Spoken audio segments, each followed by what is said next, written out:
आज हम बात करेंगे न्यूज़ रिपोर्टिंग की। पिछले 2 सेशन में हमने आपको पहले बताया था कि न्यूज़ के सोर्सेज क्या होते हैं, न्यूज़ कितने तरह की होती है और स्टोरी आइडियाज़ कैसे डेवलप किए जाते हैं, उसके विभिन्न आयामों को हम कैसे आइडेंटिफाई करते हैं।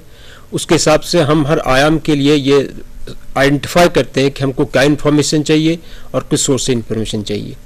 पिछले सेशन में हमने आपसे बात की थी एडिटोरियल पेज के बारे में। हमने डिस्कस किया था कि आर्टिकल क्या होता है, संपादक क्या होता है, इनके लिखने की प्रोसेस क्या होती है, किस तरह से उसका अनुसंधान किया जाता है। आज हम बात करेंगे रिपोर्टिंग पे, और रिपोर्टिंग पे जैसे कि आपके स्टडी मटेरियल में है कि 4 तरह की रिपोर्टिंग उसमें दी गई हैं: objective reporting, interpretive reporting, investigative reporting और क्राइम रिपोर्टिंग। ये 4 कैटेगरीज की जो है रिपोर्टिंग आपके स्टडी मटेरियल में है, लेकिन एक दूसरे तरह से हम इसको देख सकते हैं कि हर तरह की रिपोर्टिंग के लिए हमको ऑब्जेक्टिव होना चाहिए, हमको इन्वेस्टिगेटिव होना चाहिए और हम इंटरप्रेटिव रिपोर्टिंग भी कर सकते हैं। लेकिन कई तरह से हम रिपोर्टिंग का कैटेगराइजेशन कर सकते हैं, जिसमें कैटेगराइजेशन ये भी है। लेकिन आप ये ध्यान रखिएगा कि अगर हम इन्वेस्टिगेशन की बात करते हैं तो क्राइम रिपोर्टिंग में इन्वेस्टिगेशन इन्वॉल्व हो सकता है, पॉलिटिकल रिपोर्टिंग में भी जो है वो इन्वेस्टिगेशन इन्वॉल्व हो सकता है। आज हम न्यूज़ रिपोर्टिंग की बात करेंगे और हमारा फोकस होगा पॉलिटिकल रिपोर्टिंग, क्योंकि पॉलिटिकल रिपोर्टिंग की सबसे महत्वपूर्ण सेगमेंट है न्यूज़ रिपोर्टिंग का। और इसको डिस्कस करने के लिए हमारे साथ हैं डॉक्टर आनंद प्रधान, जो कि Indian institute of mass communication में एसोसिएट प्रोफेसर है। आनंद जी, आपका स्वागत है। और आनंद जी, हम शुरुआत करें यहाँ से कि जो कई तरह की रिपोर्टिंग होती है, खासतौर से जो एक कैटेगरी है कि ऑब्जेक्टिव रिपोर्टिंग क्या होती है, तो पॉलिटिकल रिपोर्टिंग के संदर्भ में हम ऑब्जेक्टिव रिपोर्टिंग को किस रूप में देख सकते हैं?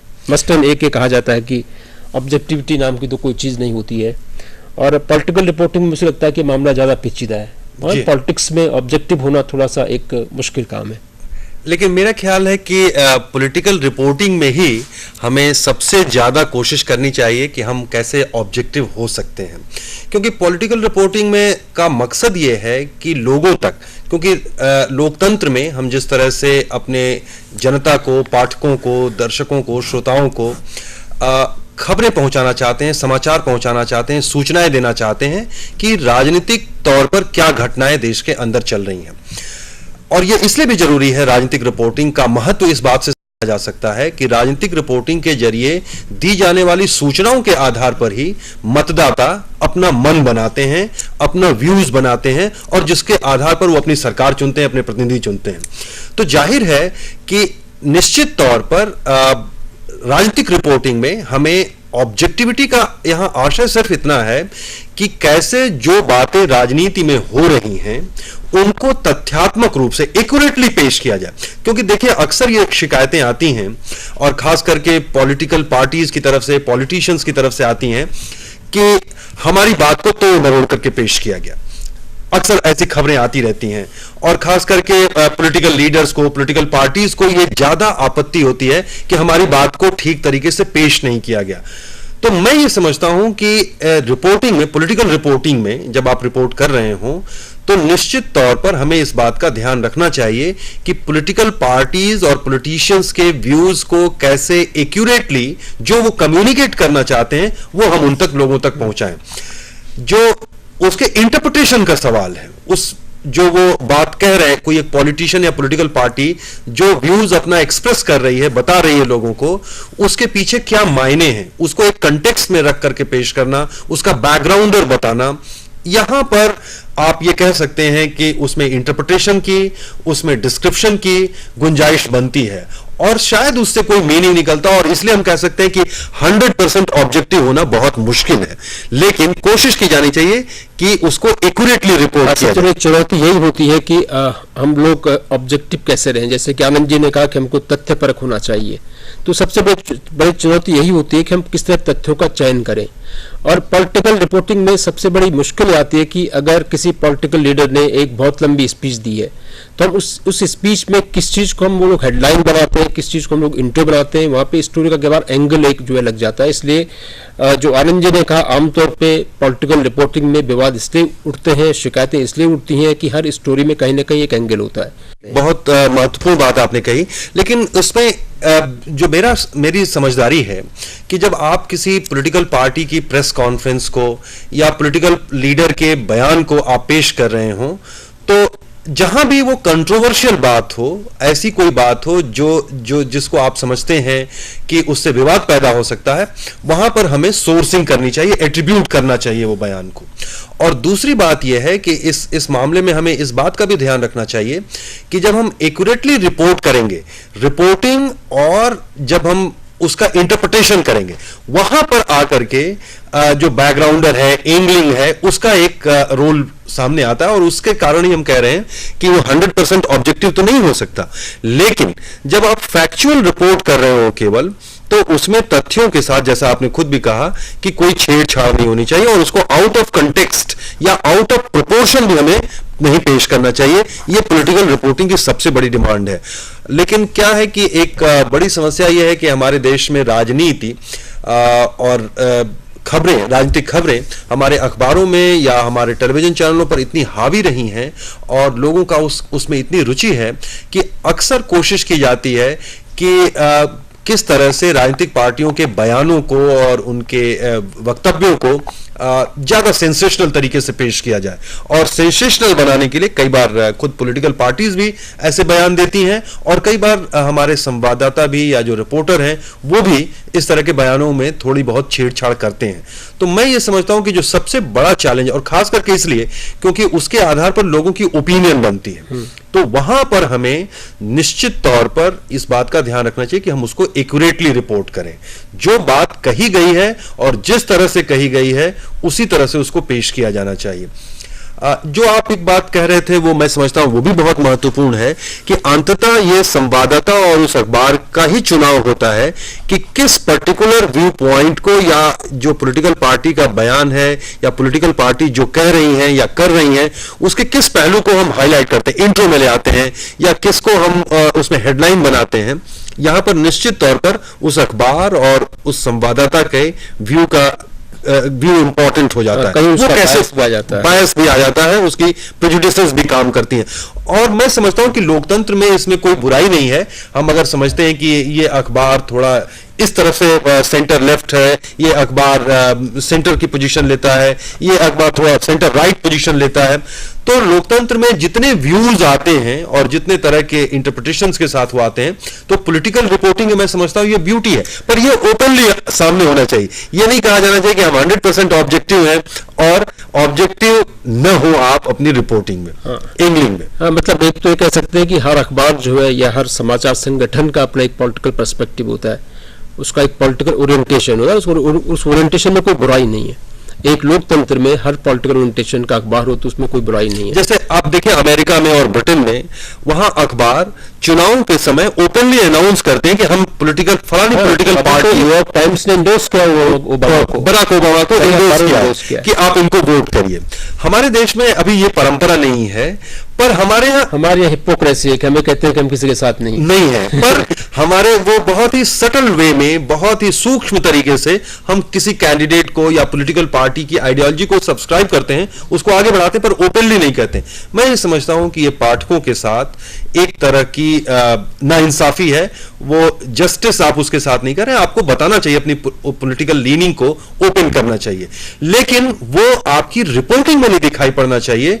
वो अगर आपके व्यूज के पेज पर, आपके एडिटोरियल पेज पर दिखाई पड़े कि आप किस पार्टी को और किस पॉलिटिकल लीनिंग को सपोर्ट करते हैं, वो बेहतर है।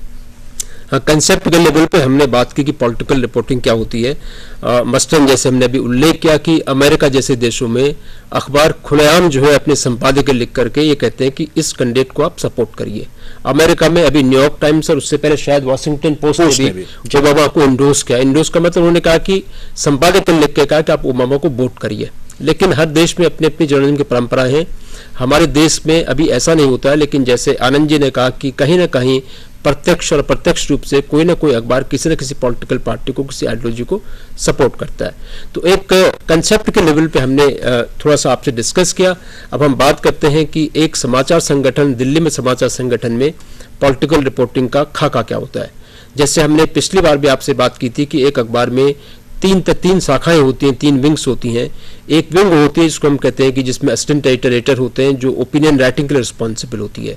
ओपिनियन राइटिंग का मतलब संपादकीय लिखे जाते हैं, जो लेख लिखे जाते हैं, उसके लिए वो टीम रिस्पॉन्सिबल होती है। इसमें संपादक और उनके सहायक संपादक आते हैं। दूसरी एक डेस्क होती है जिसको हम कह सकते हैं कॉपी डेस्क होती है।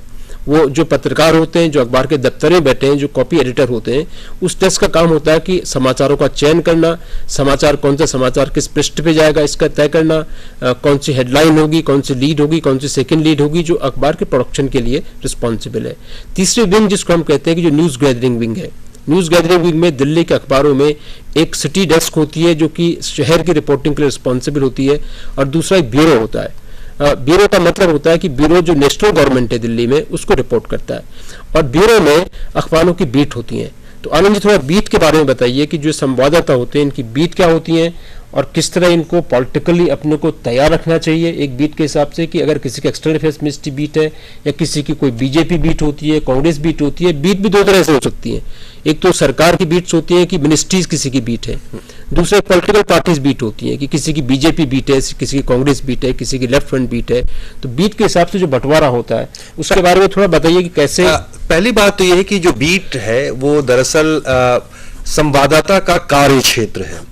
उस कार्य क्षेत्र के लिए वो संवाददाता रिस्पॉन्सिबल है कि अगर मान लीजिए किसी को ये बीट अलॉटेड है कि वो कांग्रेस पार्टी को कवर करता है, तो इसका अर्थ ये हुआ कि कांग्रेस पार्टी के अंदर होने वाली हर घटना या उसके अंदर चलने वाली हर हलचल के बारे में, कांग्रेस पार्टी क्या कह रही है, क्या कर रही है, और कांग्रेस पार्टी के अंदर क्या कुछ हो रहा है, उसके बारे में रिपोर्ट करने की उसकी जिम्मेदारी है।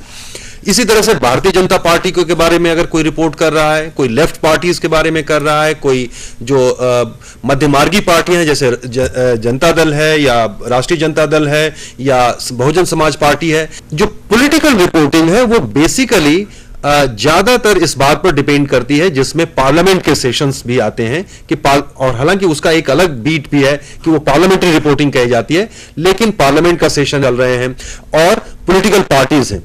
इसमें ज्यादा जरूरी है कि एक जो रिपोर्टर पॉलिटिकल रिपोर्टर बनना चाहता है, अगर आप एक राजनीतिक संवाददाता बनना चाहते हैं, तो यह बहुत महत्वपूर्ण है कि आप गहरी तैयारी करें, अपने देश की राजनीतिक प्रक्रियाओं के बारे में समझें। हमारे देश में संसद कैसे काम करती है, पार्टी सिस्टम कैसे काम करता है, चुनाव प्रक्रिया कैसे काम करती है, इन सब के बारे में आपको गहरी जानकारी होनी चाहिए। यानी हमारे देश का जो संविधान है उसके बारे में आपको पता होना चाहिए, हमारे देश की जो राजनीतिक व्यवस्था है वो कैसे काम करती है ये पता होना चाहिए, और साथ ही साथ पिछले 50 सालों की राजनीतिक हिस्ट्री का पता होना चाहिए कि कांग्रेस पार्टी अगर पिछले 100-125 सालों से चली आ रही है तो उसकी हिस्ट्री क्या है, कैसे कांग्रेस पार्टी इवॉल्व हुई है, और कांग्रेस पार्टी में जब विभाजन हुए या कांग्रेस पार्टी की जो आइडियोलॉजी है या कांग्रेस पार्टी का जो सोशल बेस है, जो उसका सामाजिक आधार है, उस सामाजिक आधार के बारे में अगर आपकी गहरी जानकारी है तभी आप उसकी पॉलिटिकल रिपोर्टिंग अच्छी कर सकते हैं। बहुत सारे लोगों को यह भ्रम होता है कि पॉलिटिकल रिपोर्टिंग का मतलब है कि राजनीतिक दलों के नेता क्या कह रहे हैं, पॉलिटिकल पार्टीज क्या कह रही हैं, प्रेस कॉन्फ्रेंसेस को कवर करना, उनके राजनीतिक बयान को छापना। मैं समझता हूं कि पॉलिटिकल रिपोर्टिंग का यह बहुत ही सतही रूप है। वास्तव में हमें यह समझना चाहिए कि पॉलिटिकल रिपोर्टिंग के भी 2 पहलू हैं, एक इवेंट रिपोर्टिंग है और एक प्रोसेस रिपोर्टिंग है। इवेंट रिपोर्टिंग का मतलब यह हुआ कि पॉलिटिकल पार्टी ने कोई रैली की, पॉलिटिकल पार्टी ने कोई प्रेस कॉन्फ्रेंस किया, पॉलिटिकल पार्टी ने कोई धरना किया, कोई प्रदर्शन किया, उसकी रिपोर्ट आप करते हैं, वो इवेंट है, और उसमें आपने इवेंट को रिपोर्ट कर दिया या जिस पॉलिटिकल पार्टी ने जो बयान दिया उसको रिपोर्ट कर दिया। लेकिन वो राजनीतिक पार्टी कोई बयान दे रही है तो क्यों दे रही है, उस बयान के क्या मायने हैं, उसका क्या असर पड़ने वाला है हमारी राजनीतिक व्यवस्था पर, हमारी सरकार पर, हमारी शासन व्यवस्था पर, उसके पीछे कौन से प्रोसेसेस काम कर रहे हैं, अगर उसके पीछे कौन से जो उसका सोशल बेस है, उसका जो क्लास बेस है, वो किस तरह से रिएक्ट कर रहा है या किस तरह के प्रेशर क्रिएट कर रहा है कि वो पॉलिटिकल पार्टी इस तरह के फैसले कर रही है। जैसे मैं एक उदाहरण दूं, अगर तमिलनाडु में श्री करुणानिधि और उनकी पार्टी डीएमके एक फैसला करती है कि हमारे सांसद इस्तीफा दे देंगे अगर केंद्र सरकार ने श्रीलंका में तमिलों पर जो उनके साथ समस्याएं आ रही हैं उसको उठाने की कोशिश नहीं की। अब हमें यह समझना चाहिए कि श्री करुणानिधि ने और डीएमके पार्टी ने यह बयान क्यों दिया, और इसके पीछे हमें उन पॉलिटिकल प्रोसेसेस को समझना पड़ेगा, उन राजनीतिक प्रक्रियाओं को समझना पड़ेगा। अभी चुनाव आने वाले हैं, तमिलनाडु में भी चुनाव होंगे, उसमें जाहिर है कि एक उदाहरण आनंद जी मैं इसमें दूंगा, फिर कंटिन्यू करिएगा कि अभी हाल ही में एक बयान आया था बुद्धदेव भट्टाचार्य जो सीपीएम के वरिष्ठ नेता है, वेस्ट बंगाल के मुख्यमंत्री भी हैं। उस बयान में उन्होंने कहा, उन्होंने बंद का विरोध किया था जी। और दूसरी जब मैंने बयान सुना तो मैं एकदम समझ गया कि ये बहुत बड़ी खबर है जी, क्योंकि सीपीएम वो पार्टी है जो आमतौर पे हड़तालों में, बंद में, धरने में उनकी विश्वास है, उनकी और वो उसका समर्थन करते हैं, वो मानते हैं कि ये लोगों का डेमोक्रेटिक राइट्स है। लेकिन उस दिन क्या हुआ कि कई टेलीविजन न्यूज चैनल्स ये नहीं समझ पाए कि बहुत बड़ी खबर है जी, क्योंकि जो आपने कहा ना कि पूरी हिस्ट्री मालूम होनी चाहिए, आपको 50 साल की कंटेक्स्ट अगर आपको मालूम नहीं है तो आप बड़ी बड़ी खबरें मिस कर जाएंगे और आप उसका महत्व नहीं समझ पाएंगे। तो इसलिए एक पॉलिटिकल रिपोर्टर के लिए बहुत जरूरी है कि वो गहरी तैयारी करे, उस पॉलिटिकल पार्टी की नब्ज पर उसका हाथ हो, मतलब अमेरिका को लेके। हाँ, और साथ ही साथ अब तीसरी जो बात है कि आपके कॉन्टैक्ट्स होने चाहिए लोगों में भी और पॉलिटिकल पार्टीज के अंदर भी, तभी आपको उसके अंदर की खबरें पता चलेंगे और वो पॉलिटिकल पार्टी कोई डिसीजन क्योंकि जनरली हमारे देश में पॉलिटिकल पार्टीज का जो कैरेक्टर है वो बहुत डेमोक्रेटाइज नहीं है, बहुत उस तरह से डेमोक्रेटिक इलेक्शंस नहीं होते, उसमें चुनावों के जरिए उनकी पार्टी के प्रेसिडेंट्स नहीं बनते। तो उसके कारण एक बड़ी प्रॉब्लम ये होती है कि जो हमारे यहाँ ही देश की एक बड़ी खास विशेषता है पॉलिटिकल पार्टीज की कि उसमें आला कमान होता है, आला कमान के इर्द गिर्द जो सारे फैसले आमतौर पर आला कमान लेता है और हर पार्टी में लगभग ये सिचुएशन बनती जा रही है। तो अगर आपके कॉन्टैक्ट्स नहीं है, क्योंकि वो पार्टियां बड़ी सीक्रेसी में काम करती हैं, तो आपको वो बहुत सारी खबरें जो अंदर की हैं और जो अंदर चल रही हलचल है उससे आप अवगत नहीं होंगे। तो पॉलिटिकल रिपोर्टिंग मैं समझता हूं एक बहुत बड़ा टास्क है। ये पॉलिटिकल रिपोर्टिंग का यह मतलब नहीं है कि एक नेता दूसरे नेता से क्या कह रहा है और दूसरा नेता तीसरे नेता से क्या कह रहा है, यह ज्यादा इंपॉर्टेंट नहीं है। उसके पीछे कौन सी राजनीतिक प्रक्रियाएं चल रही हैं, इस पर अगर आपको खबर करनी है या इसका विश्लेषण करना है तो आपकी राजनीतिक समझदारी, संविधान के बारे में जानकारी और उन पॉलिटिकल पार्टीज के बारे में, उनके इतिहास के बारे में आपको बहुत पता होना चाहिए, गहराई से पता होना चाहिए। हाँ, जैसे ही मैं एक उदाहरण आपको दिया और अभी आनंद जी ने तमिलनाडु की रिपोर्टिंग के बारे में बताया कि जैसे तमिलनाडु के बारे में जो मसला है अगर आप उसको नहीं समझते तो आप रिपोर्टिंग नहीं कर पाएंगे। या जैसे मैं आपको लेफ्ट पार्टीज के बारे में ही कहूं, अगर आप सीपीआई, सीपीएम, सीपीआईएमएल और जो लेफ्ट पार्टियों के फॉरवर्ड ब्लॉक, आरएसपी, इनके बीच क्या अंतर है, लेफ्ट फ्रंट क्या है, अगर ये फ्रंट कब से बना, ये किस तरह से काम करता, अगर इसके बारे में पता नहीं है, इसके आप इतिहास से परिचित नहीं है, तो आप लेफ्ट पार्टियों को रिपोर्ट ही नहीं कर सकते। आपको यही पता नहीं होगा कि सीपीआई क्या है और सीपीआईएम क्या है, और इनके बीच में भी अगर कई बार मतभेद होते हैं। तो कई बार जब मैं छात्रों को पढ़ाने जाता हूं तो कई बार मैंने सवाल पूछा है कि लेफ्ट को लेफ्ट क्यों कहते हैं। बिल्कुल। और मैंने पाया कि काफी छात्र जो है वो ये नहीं जानते कि इसको लेफ्ट क्यों कहते हैं, इसकी पॉलिटिकल फिलॉसफी क्या है, ये कंट्रोल्ड इकोनॉमी से आइडेंटिफाई होती है, इसका एक पूरा एक इतिहास है, सोशलिज्म से इसका संबंध है, वो इसको नहीं जान पाते हैं। तो एक तो ये बात जरूर कहूंगा कि अगर आप अखबार पढ़ते हैं और कहीं कोई पॉलिटिकल टर्म आती है तो आपको सोचना चाहिए कि इसका मतलब क्या हुआ। मैं कहीं अगर लेफ्ट लिखा हुआ तो आपको सोचना चाहिए कि इसको लेफ्ट क्यों कहते हैं, ये बायां क्यों है। और अगर लेफ्ट आप उस शब्द को जाएंगे से राइट के बारे में दक्षिणपंथी कहते हैं, तो आप उस शब्द के अर्थ समझेंगे, उसके पॉलिटिकल मीनिंग समझेंगे, तो आप यहां तक पहुंचेंगे कि आपको लेफ्ट के माध्यम से फिर लेफ्ट शब्द का ओरिजिन कहां से हुआ, फिर लेफ्ट पार्टीज की पॉलिटिकल फिलॉसफी क्या है, वो कंट्रोल्ड इकोनॉमी में विश्वास करते हैं, कंट्रोल्ड इकोनॉमी का अनुभव इस देश में क्या है, फ्री मार्केट इकोनॉमी क्या है। एक लेफ्ट को समझने के लिए आपको इतनी सारी चीजें समझनी पड़ेंगी। तो जो आनंद जी बार बार कह रहे हैं कि पॉलिटिकल प्रोसेस को समझना बहुत जरूरी है। कोई पार्टी कभी किसी के साथ क्यों हाथ मिलाती है और क्यों उसका साथ छोड़ जाती है, इसको भी अगर समझना पड़ेगा तो हमें फिर उसके सोशल बेस के बारे में बात करनी पड़ेगी। जो उनका सोशल बेस है या उनका जो सामाजिक आधार है, उन सामाजिक आधारों में जो उतार चढ़ाव होते रहते हैं, उसमें फेरबदल होता रहता है और उसके कारण जो कोलिशंस बनती हैं और बिगड़ती रहती हैं, इसको अगर समझना है तो हमारे देश के समाज को भी समझना पड़ेगा। ये हमें समझना पड़ेगा क्योंकि आप जैसे देखिए बहुजन समाज पार्टी का उदय है, एक नई पार्टी उभर करके सामने आ गई, या जैसे समाजवादी पार्टी है, या जैसे आप कई राज्यों में जो क्षेत्रीय पार्टियां जैसे तेलुगु देशम है, या अभी एक वहां के अभिनेता ने प्रजा राज्यम नाम की एक पार्टी बनाई है।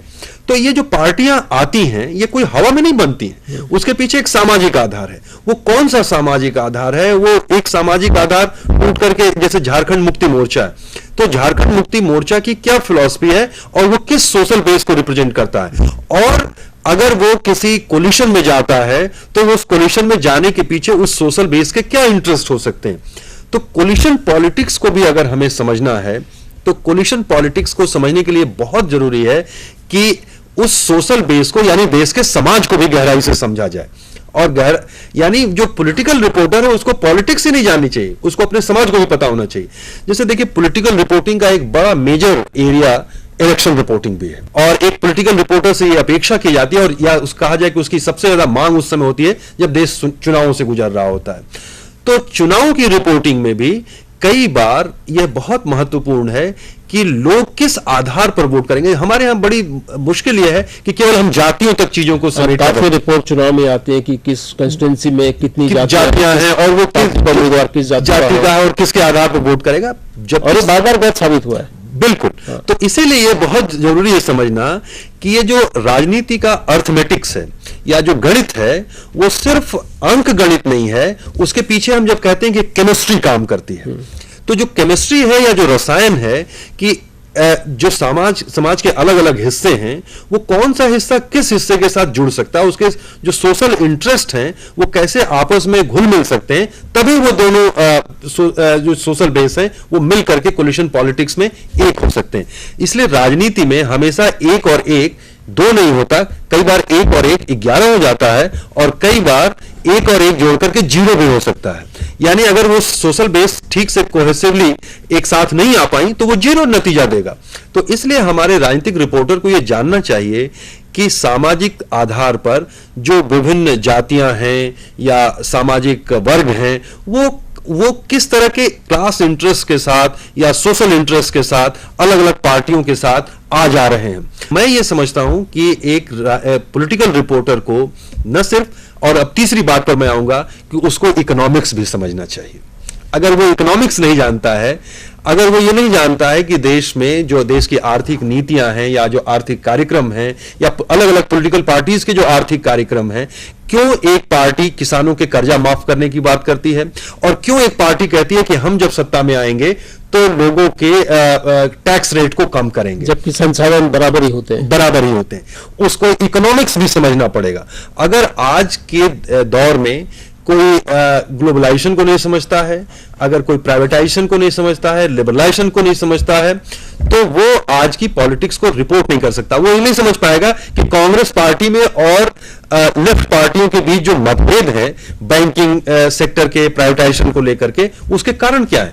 ये केवल लेफ्ट पार्टी जो कांग्रेस के बीच का कोई व्यक्तिगत झगड़ा नहीं है, या बहुत सारे अखबारों में आप देखेंगे या पत्रिकाओं में वो प्रकाश करात बनाम प्रधानमंत्री या श्री मनमोहन सिंह के बीच का झगड़ा बना करके पेश करते हैं। ये दो व्यक्तित्वों का झगड़ा नहीं है, बल्कि ये नीतियों का झगड़ा है। और अगर हम इस बात को नहीं समझेंगे तो हम ये दो व्यक्तियों के झगड़े के रूप में इसको पेश करेंगे। तो मोटे तौर पर ये कह सकते हैं कि जो अभी आनंद जी ने कहा कि अगर आप पॉलिटिकल रिपोर्टिंग करते हैं तो एक तो उन्होंने कहा कि चुनाव में आजकल जो आइडेंटिटी है, जो पहचान है, एक कोई बड़ा मुद्दा है। कई बार लोग अलग अलग तरह से अपनी पहचान ढूंढने की कोशिश करते हैं। एक धार्मिक पहचान हो सकती है, जातीय पहचान हो सकती है, क्षेत्रीय पहचान हो सकती है, भाषाई पहचान हो सकती है। कई बार लोग अपनी उस पहचान से भी अपने को आइडेंटिफाई करते हैं, और एक सीमा तक हो सकता है कि वोटिंग पैटर्न इस चीज़ से जो है वो थोड़ा बहुत प्रभावित होता है। लेकिन जो सबसे महत्वपूर्ण बात आनंद जी ने कही कि जो पॉलिटिक्स और इकोनॉमिक्स है, उसकी भूमिका बहुत बड़ी होती है मतदाताओं के जो है वो रुख को जो है प्रभावित करने की।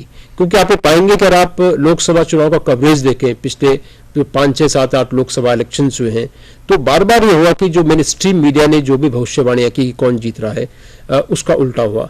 इसका मतलब आपके विश्लेषण में कहीं ना कहीं कमी ये थी कि आपने इकोनॉमिक्स और पॉलिटिक्स को शायद कहीं ना कहीं उसकी उपेक्षा की, और पॉलिटिकल और इकोनॉमिक जो कारण थे लोगों को प्रभावित जिन्होंने किया था, उनके आपने उपेक्षा की, तो दूसरे कारणों को जो है वो पर्याप्त नहीं थे कि आप राजनीतिक विश्लेषण कर पाते। और जैसा कि अभी हम लोग डिस्कस कर रहे हैं कि पॉलिटिकल रिपोर्टिंग में, खासतौर से चुनाव की रिपोर्टिंग में, एक पॉलिटिकल सेंस बहुत इंपॉर्टेंट है। अगर आप पॉलिटिक्स समझते हैं तो आपका एक पॉलिटिकल सेंस भी होता है कि कौन जीत रहा है, कौन हारा है। हालांकि अगर आप लोकसभा की रिपोर्टिंग कर रहे हैं तो आपको जीत हार के मामले में नहीं जाना चाहिए, लेकिन फिर भी आप जब विश्लेषण करते हैं तो कहीं ना कहीं आप ये संकेत जरूर देते हैं कि किसी का पलड़ा भारी है। इसके बगैर फिर आपकी खबर नहीं बन पाती है। तो जब पलड़ा भारी की बात कहीं कहते हैं तो आपको उसमें सिर्फ जो है वो जातीय या धार्मिक समीकरणों को नहीं देखना चाहिए, बल्कि आपको पॉलिटिक्स और इकोनॉमिक्स को भी उससे जोड़ना चाहिए कि किस तरह से लोगों का रुख जो है प्रभावित हो सकता है। आनंद जी, हम लोग अब अगले इस टॉपिक के दूसरे पहलू की तरफ जाते हैं कि आज स्टेट ऑफ पॉलिटिकल जर्नलिज्म क्या है, क्योंकि कई बार ये भी कहते हैं कि पॉलिटिकल जर्नलिज्म कहीं ना कहीं किनारे पे हो रहा है और जो दूसरे तरह का जर्नलिज्म है वो हावी होता जा रहा है, जिसको हम लोग एक जमाने में कहते थे कि पेज वन जर्नलिज्म, जिसमें कि हार्डकोर पॉलिटिकल खबरें होती थी। और आजकल इंफोटेनमेंट का जो दौर आ रहा है कि पॉलिटिकल खबरें कहीं ना कहीं कोने में जा रही है। हालांकि पॉलिटिक्स को हम लोग इग्नोर नहीं कर सकते, पॉलिटिकल खबरें इसलिए इंपॉर्टेंट होती है कि पॉलिटिक्स एक तरह से हमारे राष्ट्रीय जीवन का एक नर्व सेंटर है। तो पॉलिटिकल रिपोर्टिंग का उस रूप में अहमियत हमेशा बनी रहेगी, लेकिन फिर भी कहीं ना कहीं ये कहा जाता है कि पॉलिटिकल रिपोर्टिंग कोने पे जा रही है। बिल्कुल, एक दौर था जब पॉलिटिकल रिपोर्टिंग को काफी महत्व दिया गया। आज एक दूसरे एक्सट्रीम की तरफ चीजें जा रही हैं, जहां पॉलिटिक्स को पूरी तरह से इग्नोर किया जा रहा है, या पॉलिटिक्स को यह समझ लिया गया है कि पॉलिटिक्स कोई खबर नहीं है। और इस कारण आप देखेंगे कि धीरे धीरे टेलीविजन चैनलों में, अखबारों में पॉलिटिक्स की कवरेज लगातार किनारे खत्म होती जा रही है, हाशिए पर जा रही है। और जो पॉलिटिकल रिपोर्टर नाम की एक ट्राइब हुआ करती थी, वो एक तरह से बहुत ही संकट में है। और उसकी वजह भी मैं यही समझता हूं कि बहुत हद तक जो हाल के दौर में, आपने बिल्कुल ठीक कहा कि जो इंफोटेनमेंट का दबाव है, जो मार्केट प्रेशर है, जो मध्य वर्ग में जो हमारे पाठक और दर्शक हैं और श्रोता हैं, उनके बीच भी जो हाल के दिनों में एक खास तरह का अराजनीतिकरण बढ़ा है। मैं ये कहूंगा कि ये इसमें बहुत हद तक मीडिया की भी भूमिका है, लेकिन कुछ हद तक मध्य वर्ग के बीच में भी जिस तरह से राजनीतिक सरोकार कमजोर हुए हैं और राजनीतिक आंदोलन कमजोर हुए हैं, उनके कारण वहां भी अराजनीतिकरण बढ़ा है। और उस राजनीतिकरण की खाद पर ही एक तरह से इंफोटेनमेंट फल फूल रहा है। और इसके कारण आप देखेंगे कि धीरे धीरे राजनीतिक रिपोर्टिंग एक तरह से हाशिए पर जाती हुई दिखाई पड़ रही है, कम से कम काफी सारे चैनलों में, टेलीविजन चैनलों में और कुछ हद तक अखबारों में भी। लेकिन कुछ अभी भी ऐसे अखबार हैं और टेलीविजन चैनल हैं जहां पर पॉलिटिकल रिपोर्टिंग को पर्याप्त महत्व दिया जा रहा है, जितना उसे महत्व मिलना चाहिए, और उसकी रिपोर्टिंग में भी इस बात का ध्यान रखा जा रहा है। तो एक तरह से पिक्चर अभी या उस तस्वीर कहें हम तो मिली जुली तस्वीर है पॉलिटिकल रिपोर्टिंग को लेकर के। शायद एक कारण ये भी हो सकता है कि जो आपने पहले भी उल्लेख किया था कि कई बार पॉलिटिकल रिपोर्टिंग का मतलब पॉलिटिकल बयानबाजी तक सीमित रह जाती है जी। और ये कहते हैं कि जो शहरी मध्यम वर्ग है वो पॉलिटिक्स में इंटरेस्टेड नहीं है। लेकिन शायद एक पहलू ये भी है कि पॉलिटिक्स की रिपोर्टिंग किस तरह की हो रही है जी। निश्चित रूप से शायद किसी पॉलिटिकल पार्टी की बयानबाजी की हम ये कर देंगे, हम वो कर देंगे, हम चुनाव जीतेंगे, चुनाव हारेंगे, उस बयानबाजी को पढ़ने में किसी की दिलचस्पी नहीं होती है। बिल्कुल। लेकिन आमतौर पे जैसे कि उत्तर प्रदेश में अभी राहुल गांधी और मायावती की जो कंट्रोवर्सीज हुई, मैं भी उसका विश्लेषण कर रहा था, मैंने पाया कि उसमें उनके बयानों के अलावा खास कुछ नहीं है जी। मतलब उनके बयान और उनके बयानों की जो है वो एक इंटरप्रिटेशन कि उसने तीखा आक्रमण किया, उसने जवाबी आक्रमण किया, इस तरह के एडजेक्टिव इस्तेमाल करके जहां पे रियल टाइम में कोई रियल कॉन्फ्लिक्ट नजर नहीं आता है कि कोई पॉलिटिकल कॉन्फ्लिक्ट है या कोई आइडियोलॉजिकल कॉन्फ्लिक्ट है, उसको आप पकड़ नहीं रहे, या कोई इलेक्टोरल कॉन्फ्लिक्ट है कि कौन किसी को कन्विंस करने की कोशिश कर रहा है, उसकी पकड़ कहीं ना कहीं कमी दिखाई दी। तो शायद एक फैक्टर ये भी कि जो हमें कहे कि मध्यम वर्ग, जो शहरी मध्यम वर्ग है, उसका एक हद तक हुआ है, राजनीतिकरण हुआ है, क्योंकि दुनिया में सभी जगह जहां जहां समृद्धि आई है तो लोगों की पॉलिटिक्स में दिलचस्पियां थोड़ा कम होती हैं। लेकिन अगर आप अमेरिका के पॉलिटिकल इलेक्शन के कवरेज को देखें तो अमेरिका के जो पॉलिटिकल इलेक्शन कवरेज वो हाईली पॉलिटिकल है जी। काफी हद तक आइडियोलॉजिकल भी है जी। कि तमाम जो मुद्दे अमेरिका के सामने उन पर वोटिंग हो रही है। लेकिन हमारे देश में थोड़ा सा मीडिया इस मामले में मुझे लगता है कि उसकी एक वजह ये भी कि पॉलिटिक्स को रिपोर्ट कैसे किया जा रहा है। जैसे आपने पहले कहा था कि एक इवेंट की रिपोर्टिंग और एक प्रोसेस की रिपोर्टिंग। प्रोसेस रिपोर्टिंग और प्रोसेस रिपोर्टिंग तो देखिए कि पॉलिटिकल रिपोर्टिंग की तुलना में भी, और जब हम प्रोसेस कह रहे थे तो उसके पीछे आशय यही था कि समाज में क्या हलचल चल रही है, क्यों अचानक आंध्र प्रदेश की पॉलिटिक्स में प्रजा राज्यम नाम की एक पार्टी चिरंजीवी के जरिए आ जाती है और उसमें हजारों लोगों की भीड़ जुट जाती है? तो कहीं ना कहीं एक स्पेस आंध्र प्रदेश के समाज में और उसकी पॉलिटिक्स में था, जिसको भरने की कोशिश चिरंजीवी और उनकी पार्टी प्रजा राज्यम ने की है। मैं ये कह रहा हूं कि एक पॉलिटिकल रिपोर्टर को ये जरूर समझना चाहिए कि समाज में क्या हलचल हो रही है, आर्थिक तौर पर, सामाजिक तौर पर, सांस्कृतिक तौर पर, और उसका रिफ्लेक्शन पॉलिटिक्स में कैसे हो रहा है। अगर वो ये दोनों प्रक्रियाओं को वो जोड़ सके और जोड़ करके लोग पाठकों के साथ या दर्शकों के सामने ला सके, तो निश्चित तौर पर ये न सिर्फ जो हमारी रिपोर्टिंग का या जर्नलिज्म का एक बड़ा उद्देश्य है कि न सिर्फ लोगों को इन्फॉर्म करना बल्कि लोगों को एजुकेट करना। तो जो एक अराजनीतिकरण की प्रक्रिया बढ़ी है वो भी कम हो सकती थी अगर आप लोगों को पॉलिटिकली एजुकेट करते, क्योंकि डेमोक्रेसी में एक बहुत इंपॉर्टेंट रोल मीडिया प्ले करता है एजेंडा सेटिंग का। और जब एजेंडा सेटिंग करते हैं, लोगों को एजुकेट करते हैं, वो एजुकेशन बहुत इंपॉर्टेंट है कि लोग किस तरह की सरकार चुनेंगे और वो सरकार किस तरह से फंक्शन करेगी और उस सरकार के कामकाज पर जो निगरानी, जो वॉचडॉग की भूमिका हम समझते हैं। तो पॉलिटिकल रिपोर्टिंग में प्रोसेस रिपोर्टिंग से लेकर के वॉचडॉग से लेकर के एजेंडा सेटिंग, ये सारी प्रक्रियाएं शामिल हैं। पर दुर्भाग्य से आपने बिल्कुल ठीक कहा कि पॉलिटिकल रिपोर्टिंग को एक तरह से श्रिंक करके पॉलिटिकल लीडर्स और पॉलिटिकल पार्टीज के बयानबाजी तक सीमित रह गई है।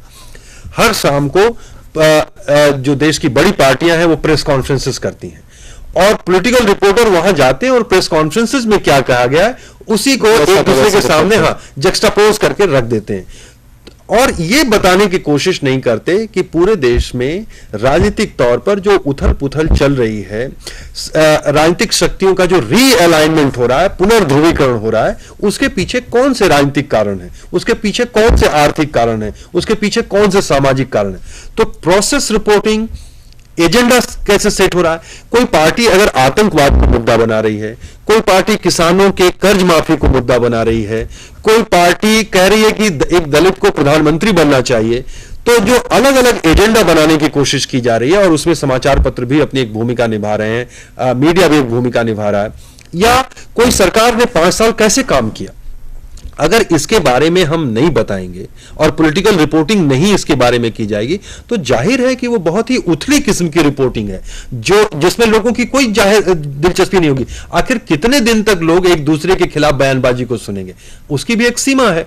तो मैं ये समझता हूं कि ये बहुत ही एक अनफॉर्चुनेट पहलू है हमारे देश में पॉलिटिकल रिपोर्टिंग का कि वो धीरे धीरे अंतःपुर और सत्ता के दरबार तक सीमित होती जा रही है और वहीं तक उसकी रिपोर्टिंग हो रही है। वो पॉलिटिकल रिपोर्टिंग लोगों को एजुकेट करने का काम नहीं कर रही है। ये इसका बहुत ही अनफॉर्चुनेट पहलू है। एक बात जो है वो वेस्टर्न कंट्रीज में एक कंसेप्ट के तौर पे उसको मैं डिस्कस कर रहा हूँ, आपको ऐसा नहीं करना चाहिए कि ये कहा गया उस वक्त कि आर्गुमेंट दिया गया कि अगर कोई पॉलिटिकल लीडर प्रेस कॉन्फ्रेंस करता है तो प्रेस कॉन्फ्रेंस में जो कहता है वो खबर नहीं है, खबर यह है कि प्रेस कॉन्फ्रेंस क्यों कर रहा है। लेकिन ऐसा नहीं आपको सलाह दी जा रही है कि आप प्रेस कॉन्फ्रेंस में हमेशा प्रेस कॉन्फ्रेंस के इस रूप में उसकी रिपोर्टिंग करें कि उसके पीछे मकसद क्या है। आमतौर पे एक कंसेप्ट है स्ट्रेट रिपोर्टिंग का कि प्रेस कॉन्फ्रेंस को आप आमतौर पे कोशिश करते हैं कि जैसा एक पॉलिटिशियन ने कहा और जिस स्पिरिट में उसने कहा, जिस संदर्भ में उसने कहा, उसी तरह से उसको रिपोर्ट करेंगे। लेकिन जैसे आनंद जी बार बार कहते हैं कि प्रोसेस को रिपोर्ट करने का, और हमने शुरू में आपसे कहा कि एक रिपोर्टिंग होती है जिसको हम कहते हैं इंटरप्रेटिव रिपोर्टिंग। कहीं ना कहीं अगर आप किसी की स्ट्रेट रिपोर्टिंग करते हैं तो आपको कहीं ये सवाल का जवाब देना चाहिए कि एक पॉलिटिकल लीडर ने ये बयान क्यों दिया और उसका संदर्भ क्या था? उसका संदर्भ क्या था। क्योंकि कई बार आप पाएंगे कि एक पॉलिटिकल पार्टी जब सत्ता में होती है तो उसके बयान अलग होते हैं और पॉलिटिकल पार्टी जब विपक्ष में होती है तो उसके बयान अलग होते हैं। कई बार आप पाएंगे कि पॉलिटिकल पार्टीज जब विपक्ष में होती हैं तो आमतौर पर उनके बयान एक जैसे होते हैं। तो कहीं ना कहीं इस चीज को पकड़ने की जरूरत है कि कैसे कहा जाए कि किसी पॉलिटिकल पार्टी का जो बयान है वो बयान इस वक्त क्यों है, उसके कारण क्या होते हैं, उसके पॉलिटिकल। कई बार ये भी दिखाई पड़ता है कि एक ही पॉलिटिकल पार्टी के अंदर कई सुर उभर करके सामने आ रहे हैं। पॉलिटिकल पार्टीज के अंदर भी अलग अलग सेक्शनल इंटरेस्ट को रिप्रेजेंट करने वाले लीडर्स हो सकते हैं और खास करके बड़ी पार्टियों में तो बहुत आम बात होती है। अलग अलग इंटरेस्ट ग्रुप को रिप्रेजेंट करने वाले लोग हो सकते हैं। तो इन सारे के आधार पर हमें यह देखना चाहिए कि अगर कोई एक पॉलिटिकल लीडर, जैसे किसी पार्टी में कोई किसान नेता है, कोई मजदूर नेता है, कोई मध्य वर्ग का नेता है, कोई छात्रों का नेता है, किसी प्रांत का है, किसी प्रांत का है, तो कई बार उसमें भी आपको अलग अलग सुर दिखाई पड़ते हैं। पर उसको भी रिपोर्ट करने के लिए जरूरी है कि आपको उसका बैकग्राउंड पता हो। अगर आप उसका बैकग्राउंड पता नहीं तो आपको ये लगेगा कि ये बयान क्यों दे रहा है, बड़ा आप जैसे आप आश्चर्य में होंगे वैसे आपके पाठक और दर्शक भी आश्चर्य में होंगे। तो ये एक तरह से जिसको हम कहते हैं लेजी जर्नलिज्म है, मतलब जिसमें आपने मेहनत नहीं की है, आपने रिसर्च नहीं किया है, आप उसके पीछे की प्रक्रियाओं को जानने की कोशिश नहीं कर रहे हैं। तो इससे आप मैं समझता हूं कि पॉलिटिकल रिपोर्टिंग का जो असली पर्पज है वो उसको सर्व नहीं कर रहे हैं। मतलब हर पॉलिटिकल बयान का एक पॉलिटिकल टारगेट है, बिल्कुल, और उसके पीछे कुछ ना कुछ कोई हित जो होते हैं, कोई पॉलिटिकल पर्पज सर्व होता है। तो इसी तरह जैसे कि अभी डिस्कस कर रहे थे कि कोई पॉलिटिकल का बयान आता है तो उसका एक पॉलिटिकल टारगेट है, चाहे उसमें उसके अपने अपने इंटरेस्ट ग्रुप के हिसाब से जो भी पॉलिटिकल लीडर की जो कंस्टिट्यूएंसी होती है, जहां से उसे आम जनता का समर्थन प्राप्त होता है, कहीं ना कहीं वो उसके हितों को जो है वो सर्व करना चाहता है। इसलिए कई बार एक ही पॉलिटिकल पार्टी में भी कई तरह के स्वर उठ सकते हैं। आनंद जी, उसके बाद हम चलते हैं कि जो इन दिनों पॉलिटिकल रिपोर्टिंग हो रही है, जो आप प्रोसेस की बार बार बात कर रहे हैं कि इसमें जो इंटरप्रेटिव रिपोर्टिंग है और जो इन्वेस्टिगेटिव रिपोर्टिंग है, जो आप प्रोसेस की बार बार बात कर रहे हैं, इसमें कहीं ना कहीं इसका अभाव खलता है। और मुझे लगता है कि जो पॉलिटिकल खबरों में, जो राजनीतिक खबरों में थोड़ा लोगों की दिलचस्पी का अभाव हो रहा है, उसकी एक वजह ये भी हो रही है कि कहीं ना कहीं इन्वेस्टिगेटिव जर्नलिज्म जो है वो कोने पे जा रहा है। बिल्कुल, पहले आप ये देखिए कि जो भी बड़े बड़े पॉलिटिकल एक्सपोजर होते थे, करप्शन, जो पॉलिटिकल कॉरिडोर्स में करप्शन होते थे, उनका एक्सपोजर हो जाता था, लोग आंदोलित होते थे। बिल्कुल, और खबरों का बाजार होता है, मतलब जो है एक पक्ष ये भी कि खबरों का बाजार हमेशा होता है, बिल्कुल है, तय होता है, लोग जानना चाहते हैं। ये बात बिल्कुल मानने लायक नहीं है, उस बात को बिल्कुल एक्सेप्ट नहीं किया जा सकता कि लोग राजनीति के बारे में या राजनीतिक खबरों के बारे में नहीं पढ़ना चाहते। सच ये है कि जब राजनीति लोगों के भविष्य को डिसाइड करती है, तय करती है, तो लोग राजनीति के बारे में जानना चाहते हैं। वो जब ये जानना चाहते हैं कि हमारे जीवन से जुड़ा हुआ हर फैसला जब पॉलिटिशियन और पॉलिटिकल पार्टीज और रूलिंग क्लासेस करती हैं तो वो क्या कर रही है उसके बारे में हमें पता हो। और इस लिहाज से लोगों की एक इंफॉर्मेशन नीड भी है, वो जानना चाहते हैं। मुश्किल यही है कि हमने पॉलिटिकल रिपोर्टिंग को बहुत हद तक पीआर रिपोर्टिंग में बदल दिया है, और एक तरह का लेजी जर्नलिज्म भी आप कह लें कि उसमें कोई मेहनत करने की जरूरत नहीं है। पॉलिटिकल पार्टी के नेता का बयान छाप देना ज्यादा आसान काम दिखाई पड़ता है। हमारे टेक्स्ट बुक्स में लिखा होता है ना, स्टेनोग्राफी पावर, मतलब जो है बिल्कुल वैसा का वैसा लोगों को पहुंचा दे। और उससे कई बार ये भी रहता है कि कई तरह के वेस्टेड इंटरेस्ट भी पॉलिटिकल पार्टीज के साथ जुड़ जाते हैं, जब किसी समाचार संगठन के या रिपोर्टर्स के, तो भी ये होता है। लेकिन मैं ये समझता हूं कि अगर पॉलिटिकल रिपोर्टिंग को अपनी क्रेडिबिलिटी रिवाइव करनी है, अपनी साख को बहाल करना है, तो ये बहुत जरूरी है कि उसे फियर्सली और बहुत ही निर्भीक होकर के पॉलिटिकल पार्टीज के कामकाज के बारे में रिपोर्ट करना चाहिए। और यहीं आकर के इन्वेस्टिगेटिव रिपोर्ट और इंटरप्रिटेटिव रिपोर्ट का महत्व बढ़ जाता है। ऐसे बहुत सारे मौके आते हैं कि आज जैसे देखिए इस इलेक्शन रिपोर्टिंग का मामला है। इलेक्शन के दौरान राजनीतिक पार्टियां आचार संहिता का किस हद तक पालन कर रही हैं और उसके पालन करने में क्या क्या गड़बड़ियां हो रही हैं, इसमें इन्वेस्टिगेटिव रिपोर्ट की बहुत बड़ी भूमिका। चुनाव में बहाया जाता है, पैसा जितना बहाया जाता है, धन बल का, बाहुबल का इस्तेमाल किया जाता है। अगर इसमें इन्वेस्टिगेटिव रिपोर्टिंग की जाए, इसमें सच्चाई को सामने लाने की कोशिश की जाए, और जैसे उसका एक बहुत बड़ा उदाहरण यह है कि हाल के वर्षों में जैसे जैसे चुनाव में स्टेक बढ़े हुए हैं, पैसा बहुत पानी की तरह बह रहा है, और बार बार ये पूरा देश कोशिश कर रहा है कि चुनाव को साफ सुथरा बनाया जाए। तो मुझे ये लगता है कि यहां पर इन्वेस्टिगेटिव रिपोर्टिंग की बहुत बड़ी भूमिका है। आनंद जी, हमारा समय भी हो रहा है, और आज हमने न्यूज़ रिपोर्टिंग में पॉलिटिकल रिपोर्टिंग डिस्कस की, और जैसा हमारी चर्चा में भी हम लोगों ने संकेत दिए कि पॉलिटिकल खबरों का बाजार होता है, लोग पॉलिटिकल खबरों को पढ़ना चाहते हैं। चुनौती ये होती है कि आप पॉलिटिकल खबरों को किस तरह से पेश करें। और एक हद तक हम ये भी कह सकते हैं कि कुछ चीज़ें ऐसी होती हैं जिनको कि सारे लोग जिनकी दिलचस्पी नहीं होती है। मसलन अपराध की खबरों को शायद लोग बहुत ज़्यादा पढ़ते हो, पॉलिटिकल खबरों को लोग कम पढ़ते हो। एक अखबार में संपादक के पृष्ठ को पढ़ने वाले लोग बहुत कम होते हैं, लेकिन जो राजनीतिक खबरें होती हैं वो समाज के उस तबके को प्रभावित करती हैं जो समाज में एक तरह का नियंत्रण कायम रखता है। इसलिए पॉलिटिकल खबरों को हम लोग उसकी इंपॉर्टेंस को कम करके नहीं आ सकते। दूसरी बात जो बार बार आनंद जी ने भी की कि पॉलिटिकल प्रोसेस को पकड़ने की जरूरत होती है। घटनाओं को रिपोर्टिंग कर देना काफी नहीं होता है, बल्कि घटनाओं के अर्थ भी देने होते हैं। एक रिपोर्टर का काम ये होता है कि वो तमाम तरह के तथ्यों का चयन करता है और तथ्यपरक ढंग से जो है खबरों को पेश करता है, लेकिन इसके साथ ही हर खबर में को कुछ अर्थ भी देता है और उसमें कोई पर्सपेक्टिव इंट्रोड्यूस करता है। एक पत्रकार कोई न्यूट्रल करेंट इन्फॉर्मेशन का नहीं है, बल्कि वो सूचनाओं में एक उसमें अर्थ जोड़ता है और इसीलिए वो पत्रकार है। क्योंकि एक टर्म इस्तेमाल की जाती है पत्रकारिता की पाठ्य पुस्तकों में कि अगर आप सिर्फ सूत्रों के बेसिस पे जो है पत्रकारिता करते हैं, सूत्रों को पूछते नहीं है, तो वो एक तरह की स्टेनोग्राफी है कि आपने यहाँ से एक इन्फॉर्मेशन इकट्ठी की और आपने इन्फॉर्मेशन को वहां डाली। तो आज हम यही अपना सेशन खत्म कर रहे हैं। अगले महीने आपको इसी सेशन में आपसे फिर मुलाकात होगी। धन्यवाद Anand ji, thank you very much for joining us. Thank you sir.